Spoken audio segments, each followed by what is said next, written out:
Welcome back to Forest Talk, where we talk story about the plants and animals and connections we have to our native Ohia forests. My name is Kim Rogers. I'm the outreach specialist at Kauai Invasive Species Committee. My focus is Ohia and protecting our native forest ecosystems from rapid Ohia death and other forest threats. Remember, this is always my plug every time we get together. A healthy ohia forest helps prevent erosion and ensure we have a healthy ocean reef in which to swim, surf, snorkel, fish, whatever we like to do in our oceans. A healthy ohia forest also helps ensure we have fresh water to drink. And to help stop the potential spread of rapid ohia death and other threats, we ask that before and after you go hiking, please be sure to practice biosanitation.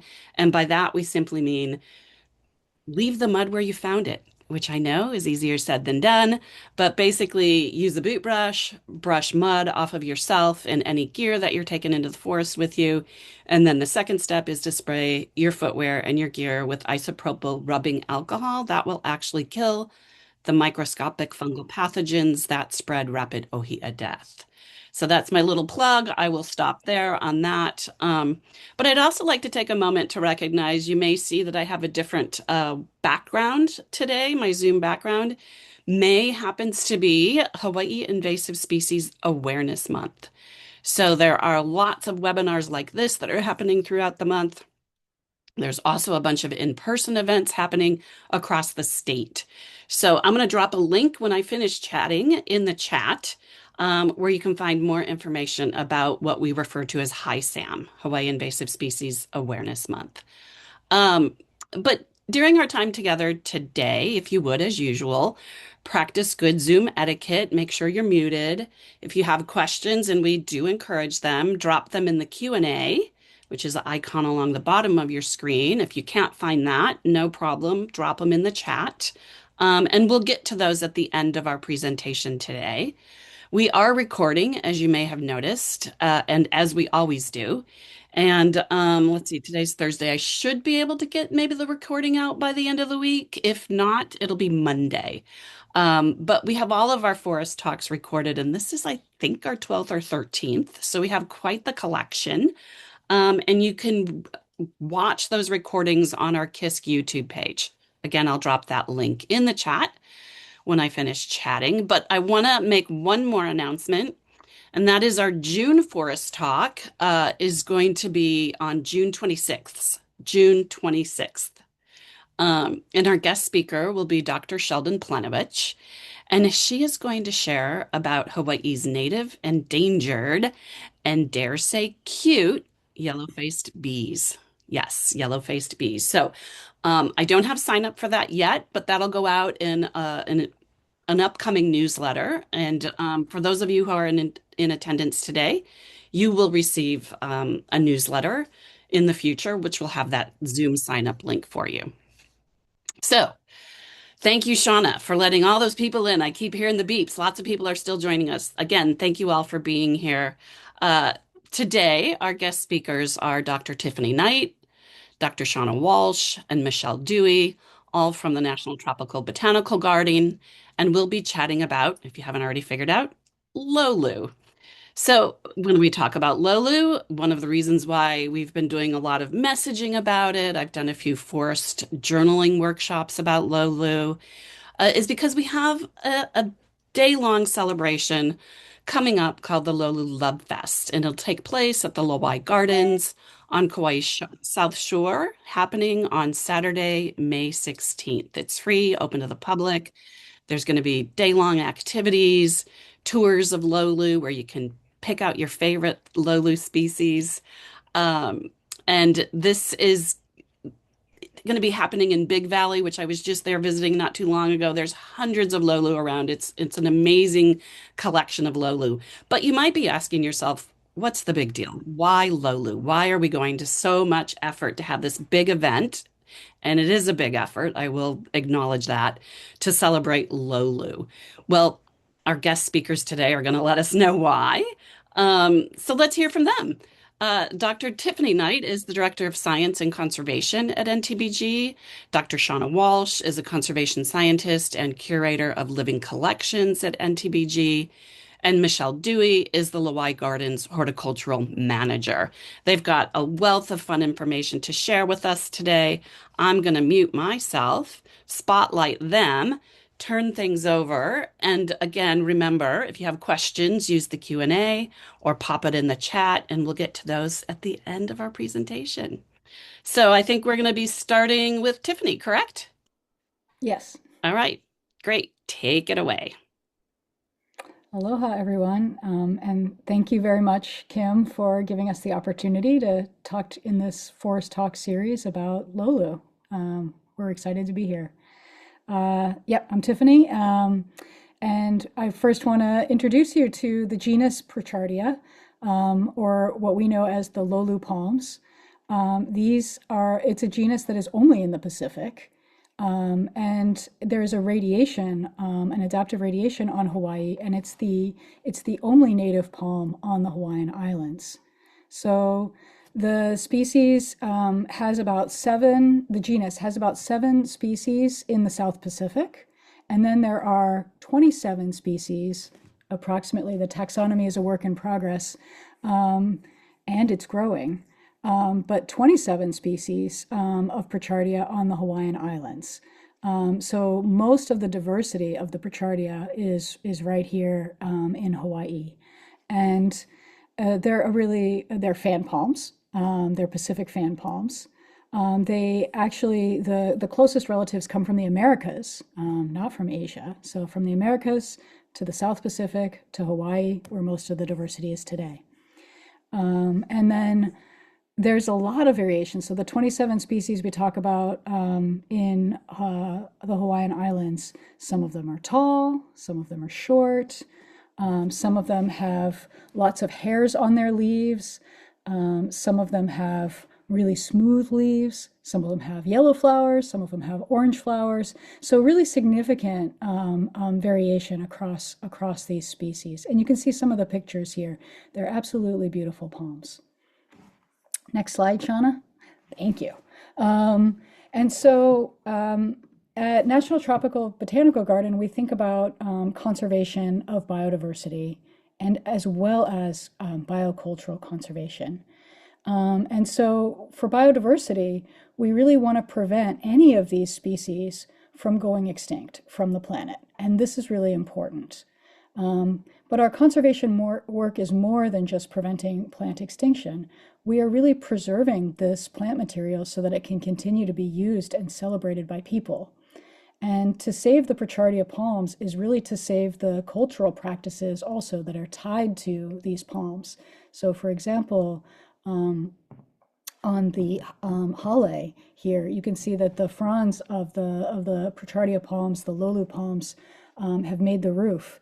And then you can see artwork in the other photo, really beautiful weaving work. The fruits can be used to make a jam. So many different biocultural practices. Next one, yeah. And so there are still new species to be discovered. There are places, this is showing the island of Kauai.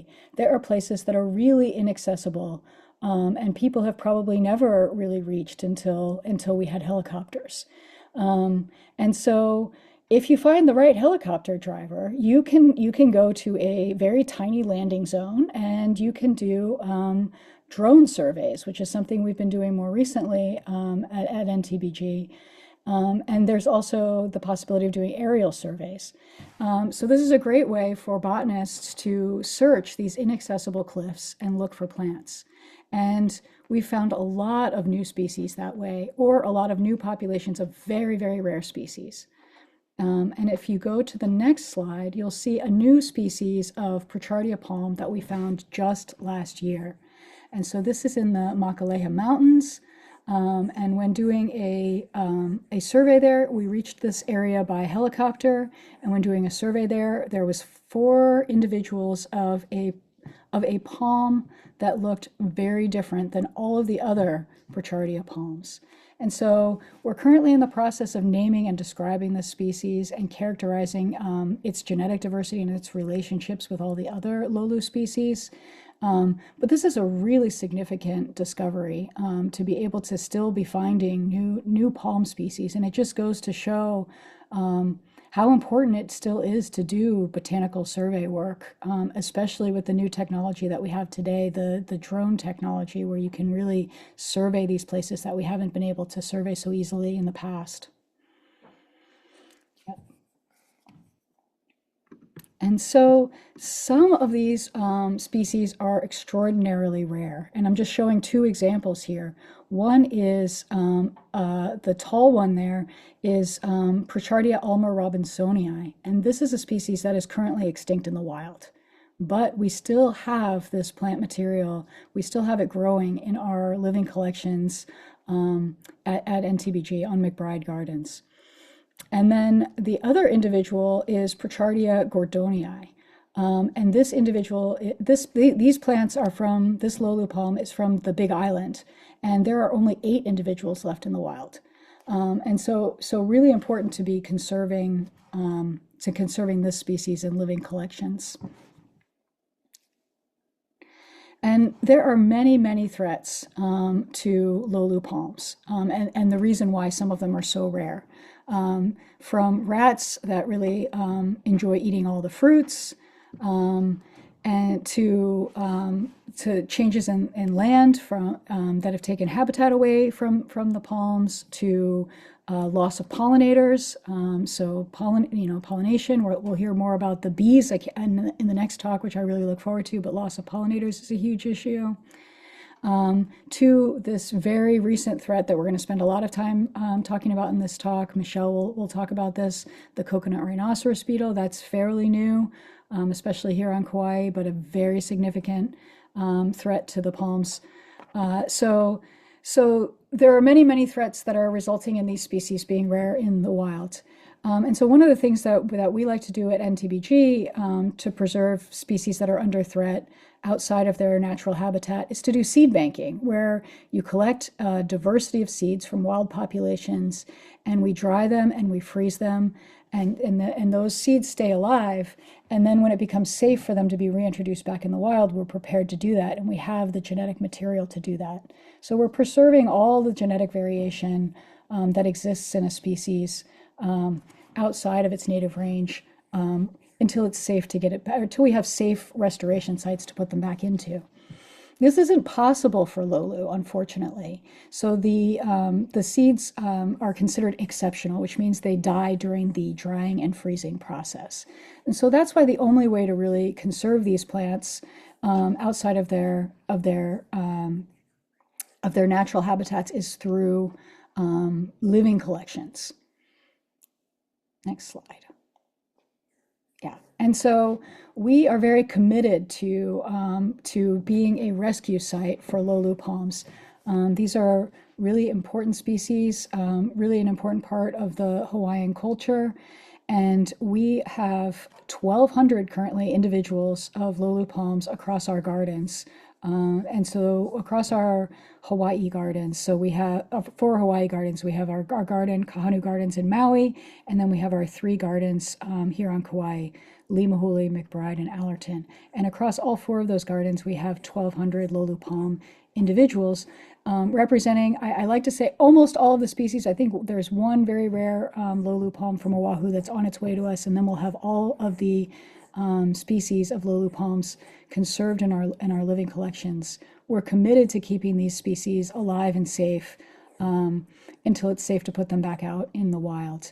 And we're also committed to making sure we have good genetic representation. So we don't have, the reason we have so many individuals is because we want to have genetics represented from all of the, if possible, all of the existing populations, wild populations.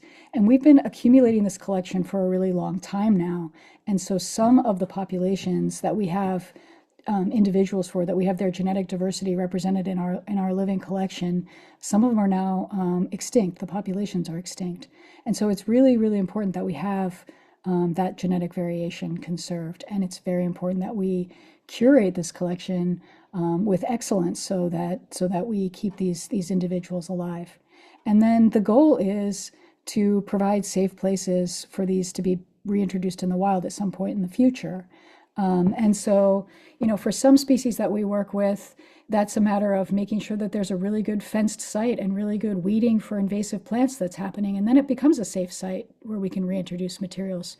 For Loulu, I think we're really going to be waiting for biological control of the coconut rhinoceros beetle, which is going to take, ambitiously, 3 to 5 years, but maybe longer. And then I turn it over to my colleague, Michele Duey. Thank you, Dr. Knight.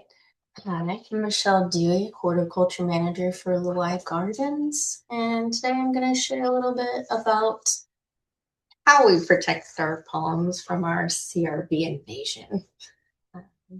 So just an overview of how our horticulture crew divides its time and labor to managing CRB pressures across the Lāwaʻi Gardens mainly. So today it represents about 12% of our total workload, roughly $250,000 per year just to mitigate one pest. The work is intense and ongoing and requiring both proactive and reactive strategies. Our approach is intentionally multi-layered. We focus on suppressing CRB breeding habitats, protecting vulnerable palms, and monitoring high-risk zones. So I'll walk you through two of our major labor categories. One is mulch management and the other one is palm treatments. And I'll explain both and how they are essential in keeping our collections healthy. Next slide. Thank you. Our breeding site are mulch piles, as you can see in our little left-hand corner picture there with Kubotas and an excavator. They make up a large portion of our CRB control efforts, accounting for about 45% of all of our labor, which is roughly 211 labor days each year, which sounds daunting, and it is, but we manage.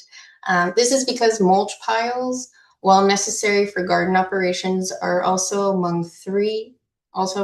the most ideal breeding environments for CRB. We begin with the regular scouting of our 3 key areas, and we do this twice a week. Along with this alone adds up to about 52 hours a year for one person, and roughly 6.5 labor days. These scouting checks help us detect early signs of larva activity and then we adjust our management timing before a pile becomes a problem. So next we do our net installation on our mulch piles, which you can see in the photo down below. We do netting and removal, and each pile gets netted to prevent the adult from coming in and laying eggs and any new adults coming out. And it takes about roughly 20 minutes to check piles, and altogether annually it's about 40 hours of labor to be scouting and checking for CRB twice a week. And then our next steps is after we've netted and let them rest, we turn our mulch piles every 2.5 to 3 months. This is a huge part of managing the breeding site because it allows us to disrupt the egg cycle. We bring the eggs up and they can't survive after being turned. It also brings the larvae up out of the piles, and we hand pick them out, or we allow the egrets and birds to go after them. And then after we turn it, we re-net it. And that gives us more control over what's there, what's not, because we do need to use this material in the garden. So turning our mulch piles, we do it every 2.5, 3 months due to that's how long from egg to almost chrysalis time. So that's an easy way to kill most of the CRB. And we do kill a lot and we're turning. I don't want to go into that. So that's about 180 labor days per year that we're spending just on turning our mulch piles. And this ensures all the material gets moved appropriately and as much CRB free as possible before we bring it out into the garden. Next slide, please. And then our second big chunk of labor goes to palm treating. Our palms make up the remaining 55% of our CRB management workload, equivalent to about 17 days of work per gardener each year, and it's a total of 276 labor days across the team. So almost in like 9 months out of the year, we're touching, playing with, re-netting, dealing, we're touching our palms, which they seem to be very happy about it. So we're going to continue to do it. So we start with netting the crowns, which is one of the most time-consuming setup works. As roughly 300 palms require netting. So we have around just a bit shy of 700 Pichardias in our collection in Lāwaʻi Gardens alone. And out of those 700, about 350 are reachable by hand. So what we do there is we wrap the crowns with bird netting. As you can see in one of the lovely pictures to the left, a CRB is actually caught in the net, and we do catch a good amount. It takes about 75 days a year for us to do the netting. We do get a lot of help from volunteers, which I'm going to go ahead and plug for our volunteer opportunities. If anybody wants to come volunteer and play in the Loulus and re-wrap netting, you're more than welcome to join us. We love teaching and playing and seeing all the fun stuff. So please come. Along with our crown treatments, netting is just one of our mechanical uses. We also do contact crown spraying. And we do this with a drone because it's efficient, effective, and it's safer for us and the environment. We have that come it's every 2.5 to 3 months is how it's just a rotation of chemistry, and that's when the chemistry is due for reapplication, is about every 60 to 90 days. So we do that 4 times a year, along with, for our Purchurdies, we do a soil drench as well once a year with imidacloprid. This gives us a nice systemic protection from CRB, along with our contact drone spray and our netting. And so far, in the last 2.5 years since our first detection, we have successfully kept all of them thriving and alive. And as of a month ago, we've only lost 2 Loulus to CRB in our whole entire collection. But overall, with all these activities, soil drenching, weekly monitoring our nets, we also have panel traps. We have 12 panel traps that we monitor with. We are collecting roughly about 20 to 30 CRB in our traps. Weekly, we are looking at, we roughly catch about 12 CRB in our mulch piles in 2 different areas. So about 24, about the same amount come in and out. And yeah, so far it's a fight, but we're fighting the good fight. And overall, we spend, so far this year, we've roughly spent about $250,000 just in labor and supplies and chemistry and droning just for one pest, which is phenomenal. And I have to say, I'm so grateful to the team that work really hard, and they're passionate, and they're fighting the good fight, and they're not giving up. They're ready and rearing. So I'm really happy with the team and our efforts, and we're working very hard to keep everything keep everything happy and healthy. And so I guess that's all I got. Thank you. Aloha, everyone. Thanks, Michelle and Tiffany and Kim, for having us.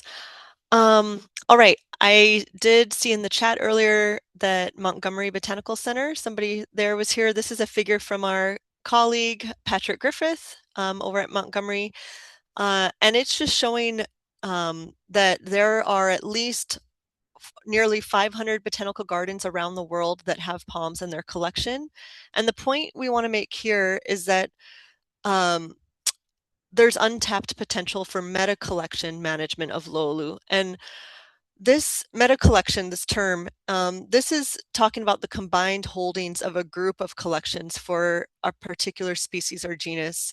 And these collections are envisioned as a common resource held by separate institutions, but stewarded collaboratively. And this is what NTBG and just as a conservation community in the state of Hawaii conserving Loulu that we're working towards. We're conserving Loulu collaboratively with multiple institutions, not only within Hawaii, but out in the United States and beyond, because as you all are hearing about, CRB is here. We're doing all we can to protect our palms here, but we don't want to have everything in one place. We need to spread out these collections at the species level, for the different populations, as Tiffany was describing, as much as possible. So yeah, these meta collections, they assure necessary redundancy and help us maintain this genetic diversity, minimize genetic drift, also reduce inbreeding. This figure is just showing the increasing genetic capture you get as the number of institutions involved in collectively managing a species or a group increases. And so we are actively working as a state and as an organization with, for example, Montgomery Botanical Center, whose focus there is on palms and cycads. San Diego Zoo is a huge partner, not to mention our plant conservation partners and botanical gardens across the state of Hawaii. We even have been collaborating with Singapore Botanic Garden. They have some of our species represented. And then, believe it or not, in colder areas of the world where there's glass houses, and we try to think of the species that are, don't get as tall because there's a limit on the glass houses. So for those, we'll share collections of the shorter stature species. So Tiffany mentioned in the beginning that how seeds of Loulu can't be conserved. They don't tolerate the drying and cooling process necessary for long-term seed storage. However, at NTBG's Seed Bank and Lab, our researchers have figured out that we can store pollen in these ways. And so pollen banking is a critical tool for helping us conserve diversity of Loulu and many other species for which we're discovering that we can bank pollen. So it's even more important for those that we can't bank the seeds. This is a photo here of Sess and Alina that were involved in this research.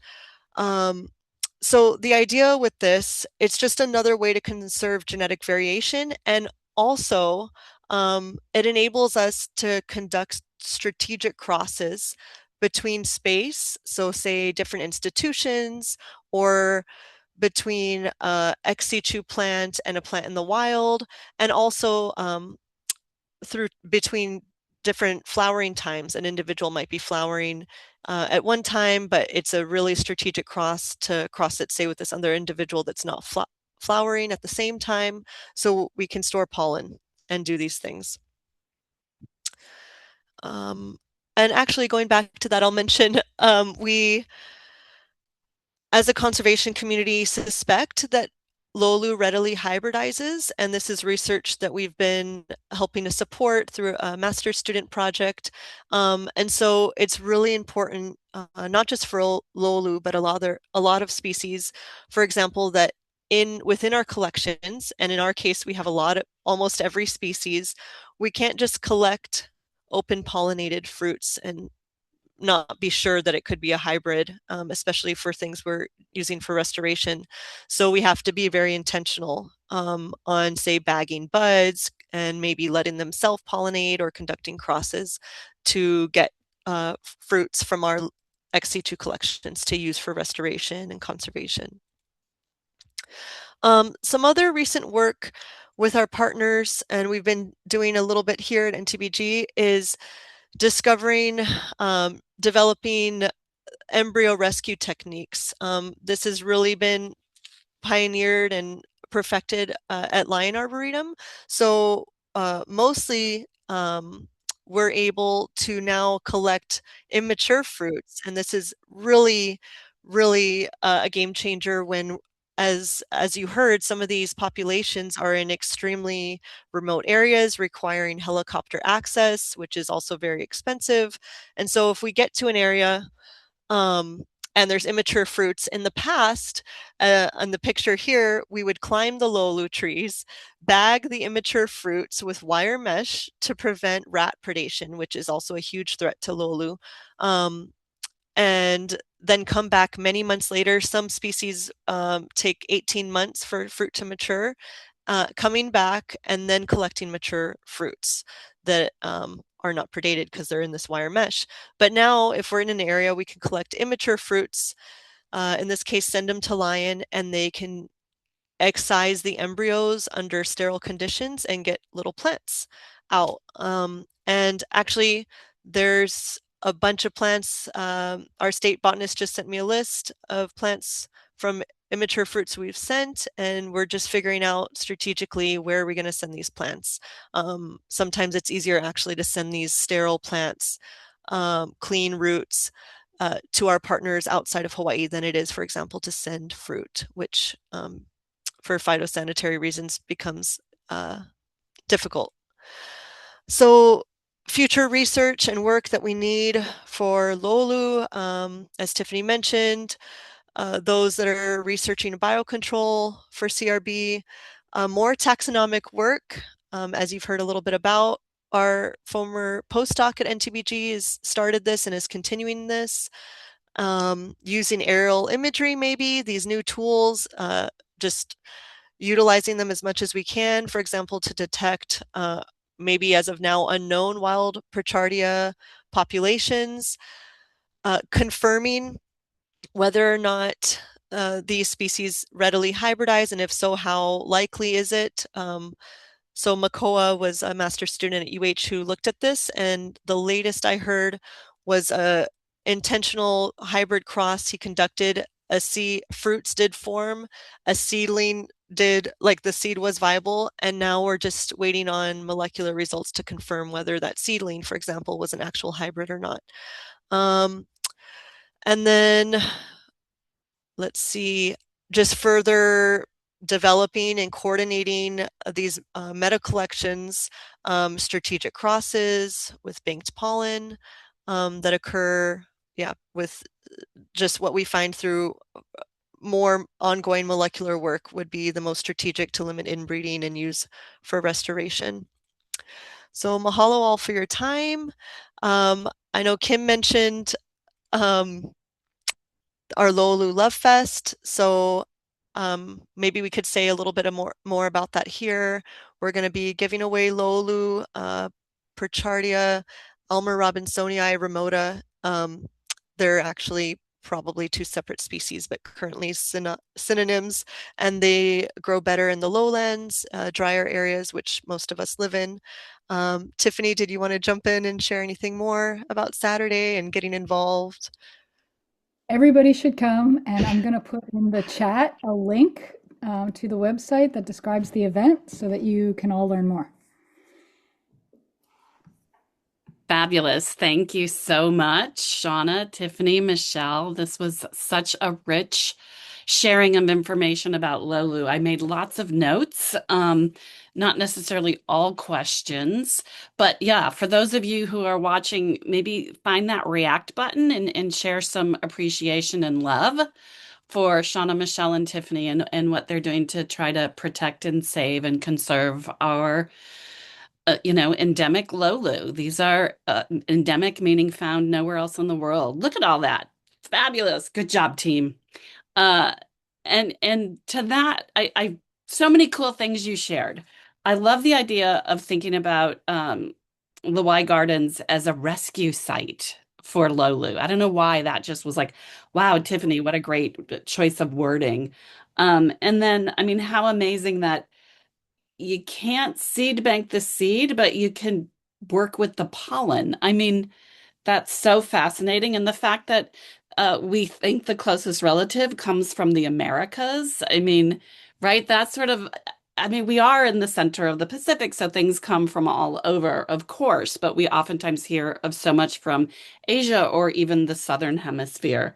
Um, anyway, I do have a couple questions, and then I see a hand raised, and I also saw a question in the Q&A. I will get to those, but I'm going to start. Um, I've been asked by friends and people who I've been talking to Loulu about lately, as people are driving around the island now, they're seeing more fan palms, right? But just because it's a fan palm doesn't mean it's Loulu or native to Hawaii. Is there a easy way to tell the difference between native and non-native fan palms? Who wants to tackle that? Um, you can learn so much more about this on Saturday, the 16th. But you'll see in the landscape a lot of Pritchardia fan palms, and a lot of them are actually the non-Hawaiian native, but from other Pacific islands like Thurstonii and Fijiensis.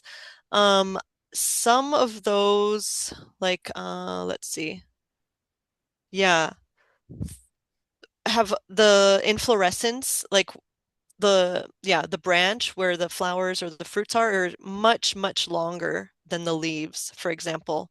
Um, yeah, that's one way, but I'm still learning all the key differences, like match together, the leaves, the length of the inflorescence compared to the leaves, the the fuzziness and what makes each species.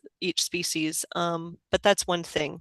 You see these fan palms Pritchardia with the long inflorescence, and those are usually not the Mm, native Hawaiian ones. that makes Um, sense.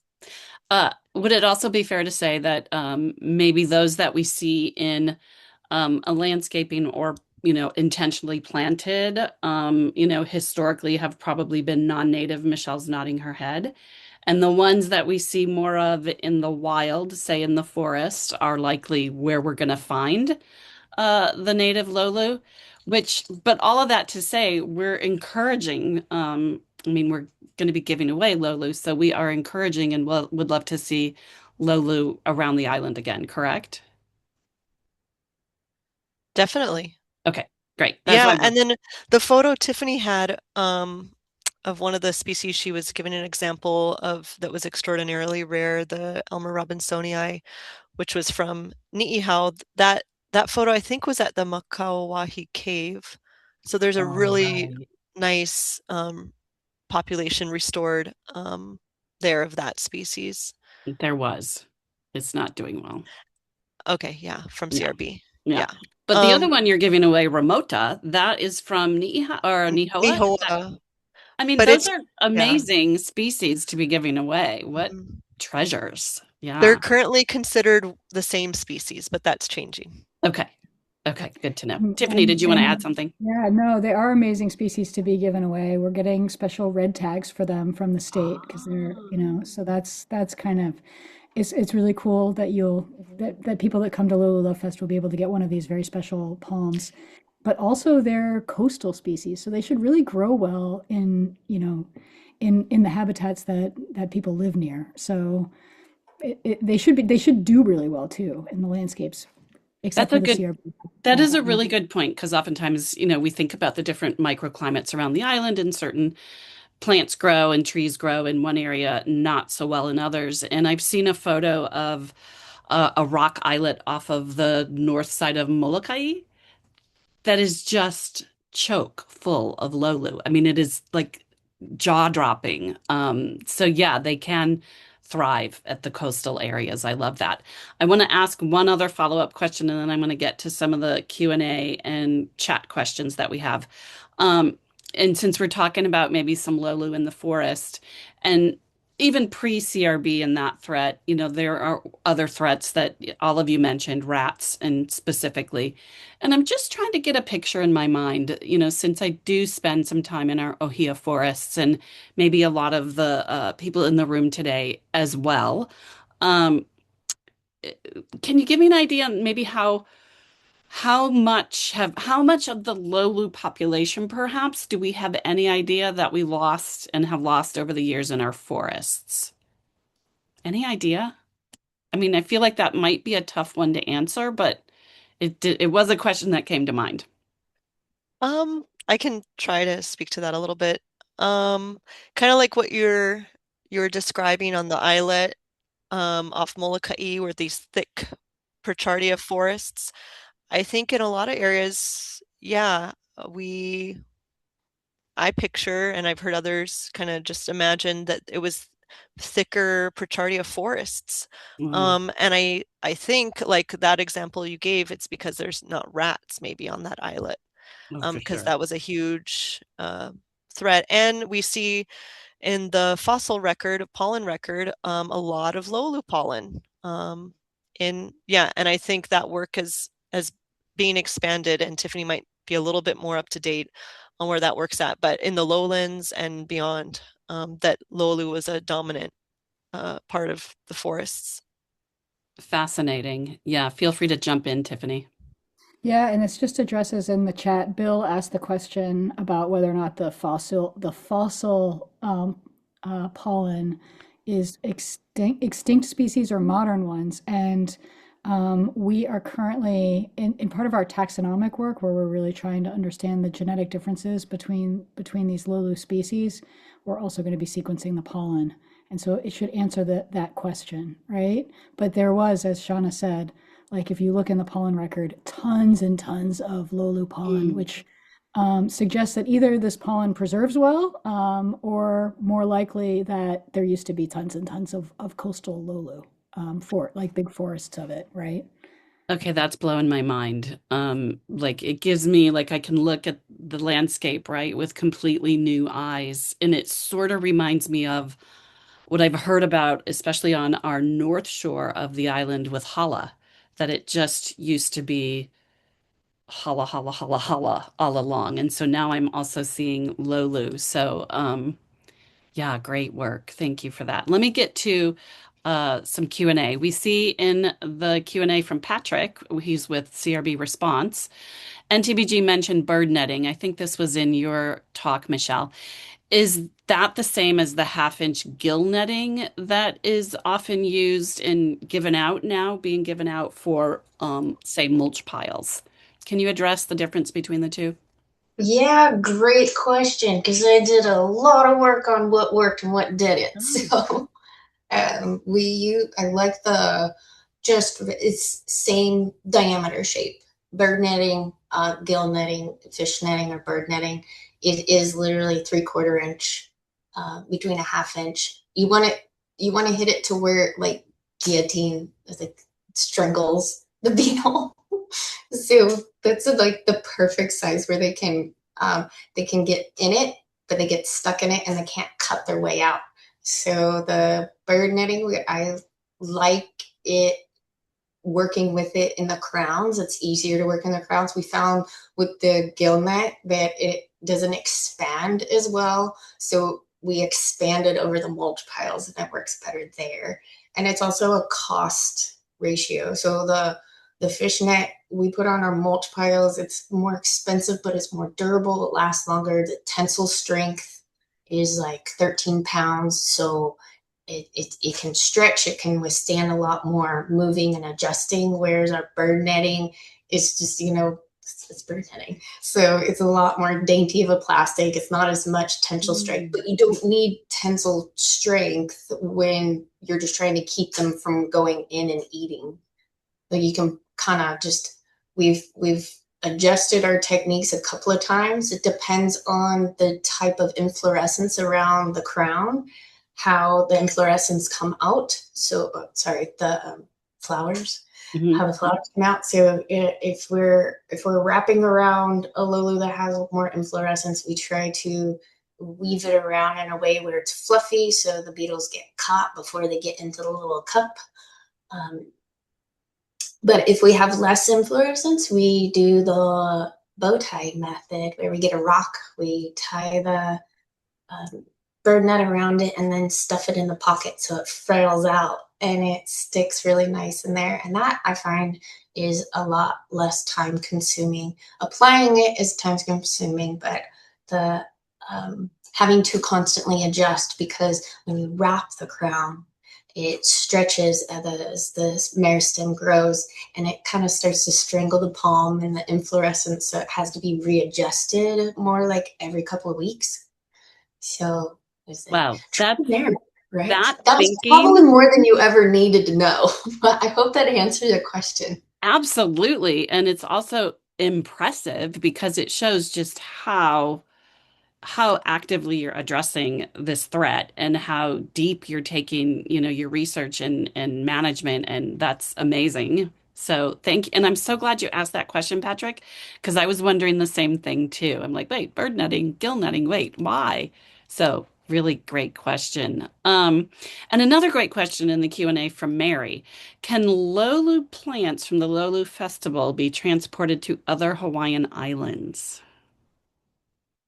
Anybody know? Um, I would Michelle. probably say no to that one. Okay. Uh, Only because there's certain regulations about transporting soil Ah, in ag products. So it's more of a, Think you'd yeah, have to get them inspected. yeah, yeah. Yeah. It's, yeah. So if you want to go through that process to get a Oh, yes, it's not like biosanitary. a definite no. It's a possibility. I just never, I've only gone through the process of transporting plant material between islands for landscaping.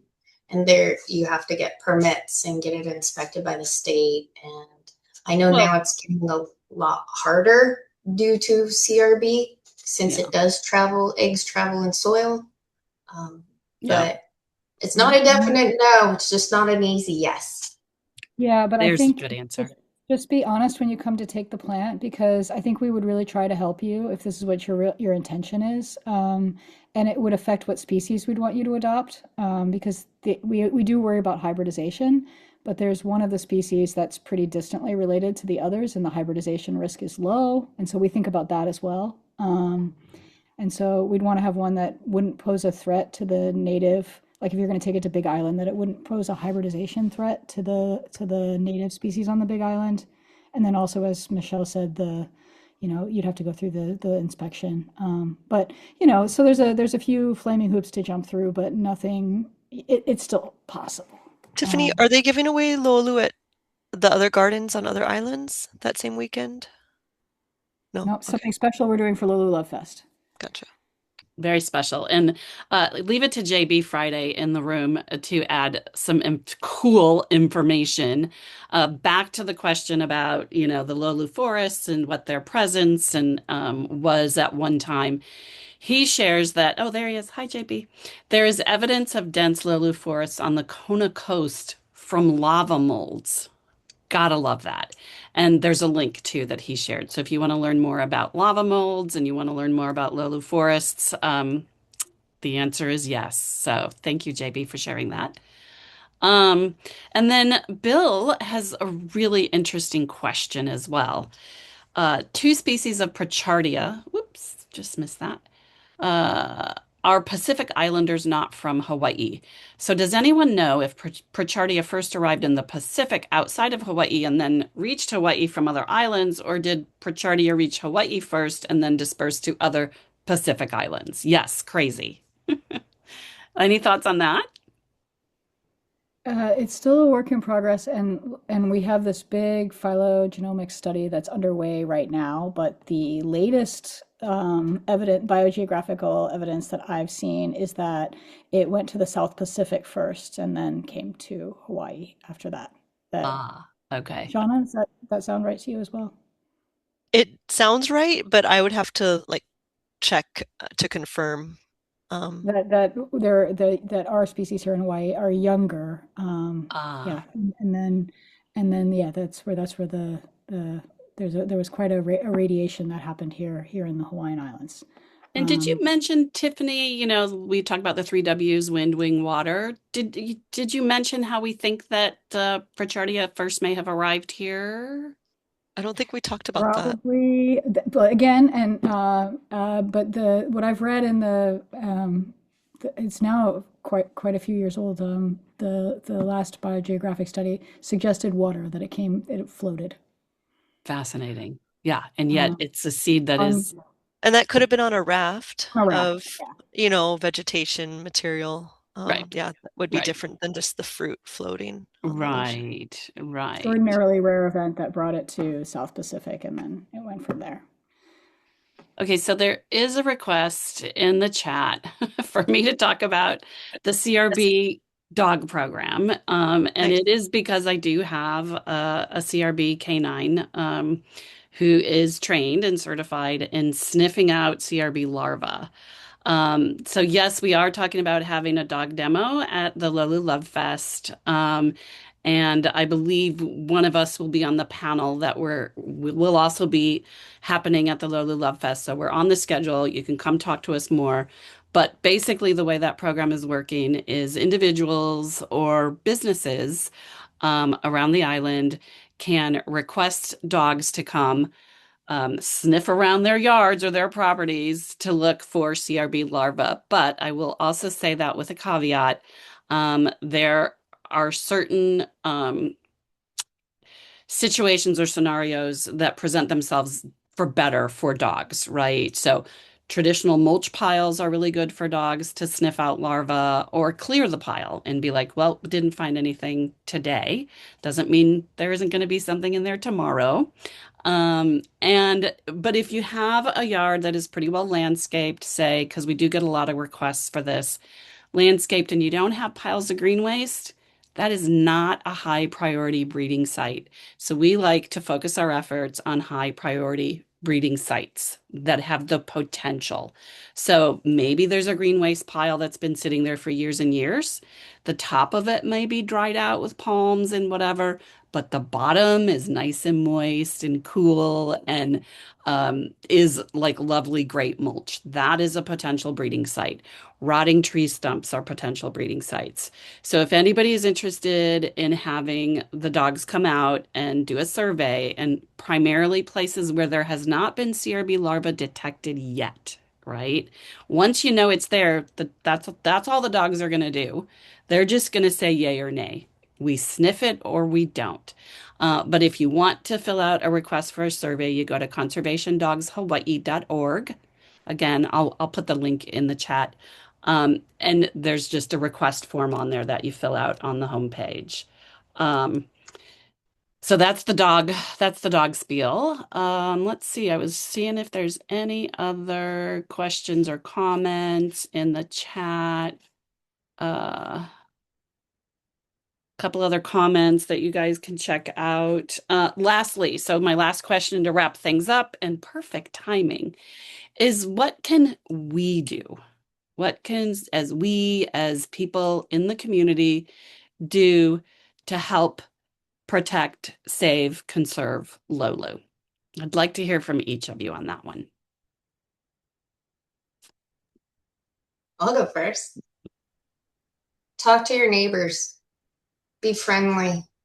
My huge concern is our resistance, buildup of resistance, because the more people start treating with chemicals and we keep too much, like keep reapplying the same chemistry over and over, it'll build resistance. And my efforts to save our Lolus are done.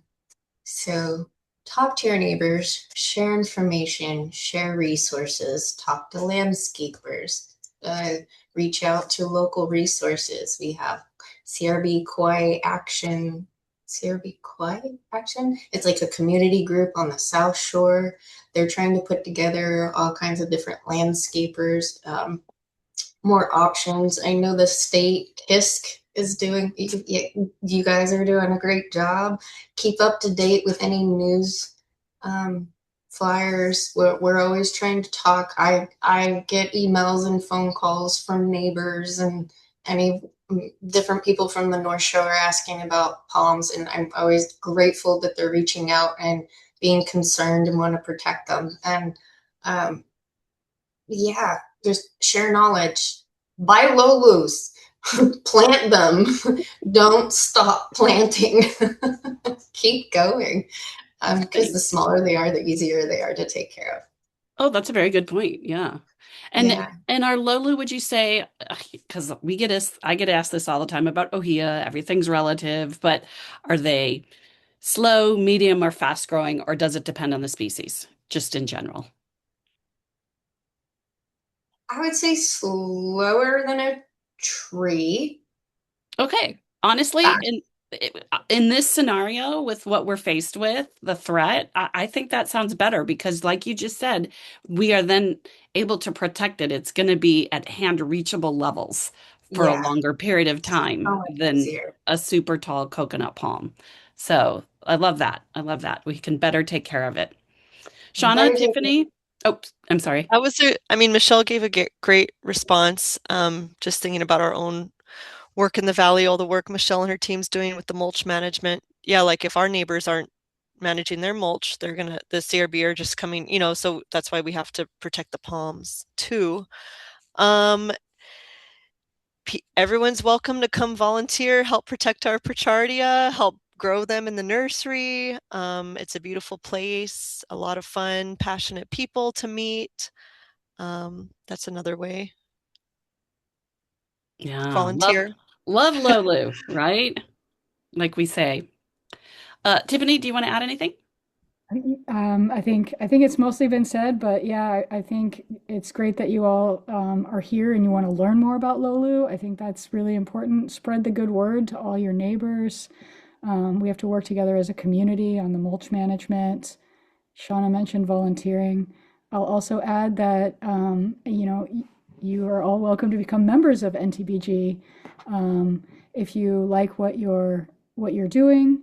If you like what we are doing, and you want to stay connected to us, we would love for you to become members, and then we would give you access to our bulletin where we talk to you. We keep you updated on all the wonderful work we're doing with Lolu and many of the other native plants that are in our care.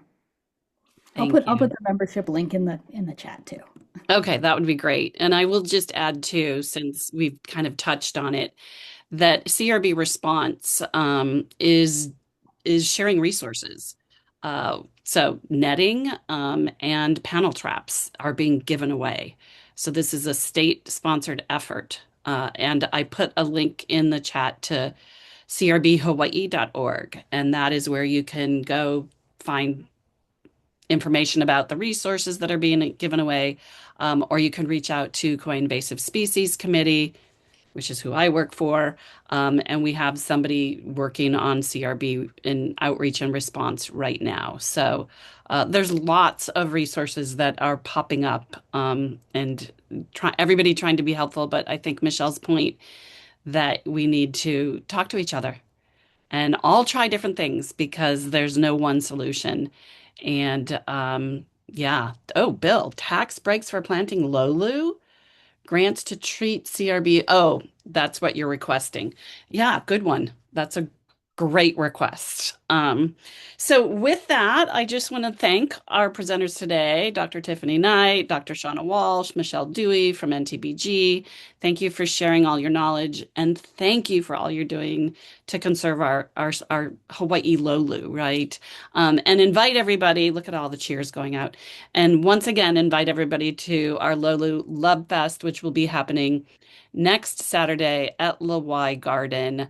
Uh, on the South Shore, NTBG, park in the visitor center parking lot and you'll get shuttled in starting at 10 in the morning. All right, everybody, have a great rest of your day. Aloha.